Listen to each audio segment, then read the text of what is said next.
Reanimatie-estafette met Bert van Marwijk. Venrays Mannenkoor treedt op met de Heideroosjes.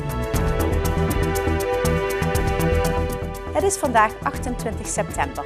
Dit is het Pelemaasjournaal. Aankomend weekend wordt de open dag Nederlandse Wijngaarden georganiseerd. Wijnhoeve Limburgergaard in Leunen opent dan ook de deuren. Wat veel mensen niet weten is dat Nederland ook steeds meer een wijnland wordt.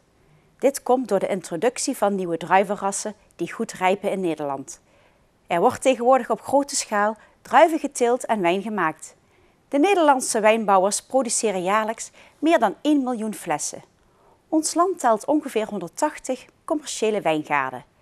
De open dag biedt iedereen de gelegenheid om een kijkje te nemen in een wijngaard en wijn van eigen bodem te proeven. Wijnhoeve Limburgergaard is beide dagen van 12 tot 5 uur 's middags te bezoeken. Vandaag vond de 7e reanimatie-estafette Limburg plaats. In het Reiland College reanimeerden groepjes van leerlingen, professionals, bestuurders en politici 10 uur lang op oefenpoppen.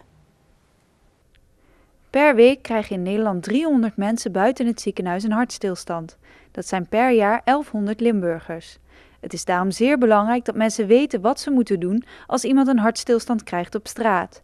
Met de reanimatie-estafette wil de organisatie bereiken dat meer burgers leren reanimeren.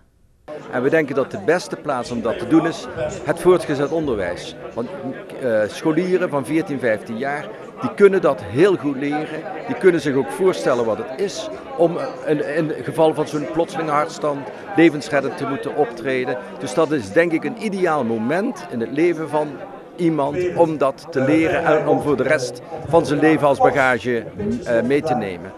Het is al de 7e keer dat dit wordt georganiseerd. Is er dan ook al een effect merkbaar in Limburg?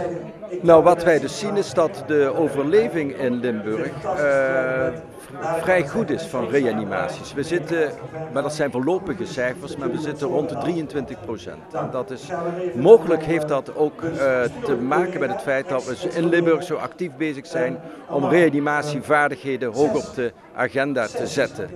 Reanimatie is van levensbelang. Iemand die dit ondervonden heeft is Erik van der Brand. Hij kreeg 4 jaar geleden een hartstilstand op het voetbalveld in Oerlo. Betrokkenen zijn hem toen te hulp geschoten. Omstanders die hebben mij dus zien neervallen, zijn naar me toegekomen, mijn naam aangeroepen. Ik heb wat tikken in mijn gezicht gehad, maar ik lag redelijk te snurken, want je ligt eigenlijk als een visser bedrogen naar lucht te happen. En je bent gewoon bezig om daar te sterven. En van die mensen die aanwezig waren, zijn er 2 begonnen om mij te reanimeren. Gedurende de hele dag waren er veel politici en bestuurders aanwezig. Het college van Venray, Tweede Kamerlid Jan de Wit en veel leden uit de Provinciale Staten waren vertegenwoordigd. Een bijzondere gast was voormalig bondscoach Bert van Marwijk. Hij is een van de ambassadeurs van het reanimatieonderwijs. Ook in de voetbalwereld komt een hartstilstand regelmatig voor bij een speler, maar daar wordt vaak snel opgetreden. Die jongens die daar wat gebeuren, die hebben gelijk alle kwaliteiten om zich heen. Hè. En die hebben ook gelijk een AED-apparaat erbij. Er zijn artsen bij. Dus dan heb je alle hulp om uiteindelijk toch gereanimeerd en gered te worden. Maar in een huiselijke sfeer is het zo ongelooflijk belangrijk dat ook die mensen geholpen kunnen worden. Want ja, ik vertelde het net ook al. Stel dat er iets gebeurt en er komen mensen om je te reanimeren en er is geen AED-apparaat. Omdat bijvoorbeeld dat apparaat bij een winkelier hangt. En jij bent net na 6 uur en om 6 uur is die winkel dicht. Dat zijn kleine praktische problemen, die moeten eigenlijk opgelost worden. De reanimatie-estafette wordt tot nu toe alleen in Limburg georganiseerd. De Hartstichting heeft echter aangegeven dat zij dit ook willen gaan uitbreiden naar de rest van Nederland. Het Venrays Museum is op zaterdag 6 oktober van 8 uur 's avonds tot 12 uur 's nachts geopend. Het is de laatste kans om Welkom in mijn wereld te zien. Deze tentoonstelling laat kunst zien van outsiders kunstenaars. Outsiderkunst is kunst dat gemaakt is vanuit de onbedwingbare drang die de maker voelt om zijn wereld vorm te geven. In het museum zijn landschappen, portretten en ruimtelijke voorwerpen te zien van een aantal van deze kunstenaars. Deze gevarieerde serie van schilderijen van 25 verschillende kunstenaars is tot zondag 7 oktober te zien, want dan sluit de tentoonstelling. Het Venrays Mannenkoor treedt vanavond en morgenavond op in de afscheidsshows van de Heideroosjes. Vorig weekend hadden zij al 2 optredens in de Melkweg in Amsterdam. De bijzondere samenwerking kwam tot stand door Nart Reinders.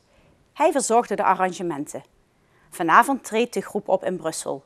De mannen kijken uit naar een bijzondere avond. We hebben er heel veel zin in met z'n allen. We hebben weer goed gerepeteerd. En ja, na de ervaringen van vorige week kan het niet fout gaan. Hoe was het vorige week? Ja, vorige week was fantastisch. Het was echt een ervaring op zich. We hebben eigenlijk nog nooit zoiets meegemaakt als mannenkoor zijnde. En dan kom je ineens bij een punkband, want dat is het. En dan zie je de zalen, dat is overweldigend. Hoe vond het publiek het ineens van zo'n muziek naar jullie? In eerste instantie was het afwachten van beide kanten. En uiteindelijk toen wij eigenlijk ingezet hadden, zag je dat het publiek begon mee te klappen. En op een gegeven moment zelfs een circle pit. En die term heb ik op internet gelezen, dat ze dat begon te doen. Ja, het publiek was echt laaiend enthousiast. Lekker belangrijk, lekker belangrijk. Het is een saaie, suffe dag vandaag, een mooie, doffe dag vandaag. Alweer niks nieuws gebeurd. Dan nog het weer voor het aankomend weekend. Zaterdag is het bewolkt en zijn er perioden met wat regen of motregen. 'S Middags komen er geleidelijk zonnige perioden aan stapelwolken. Het wordt 's middags 16 graden. Zondag is het bij weinig wind droog en vrij zonnig met een middagtemperatuur van ongeveer 17 graden. Tot zover dit Pelemaasjournaal.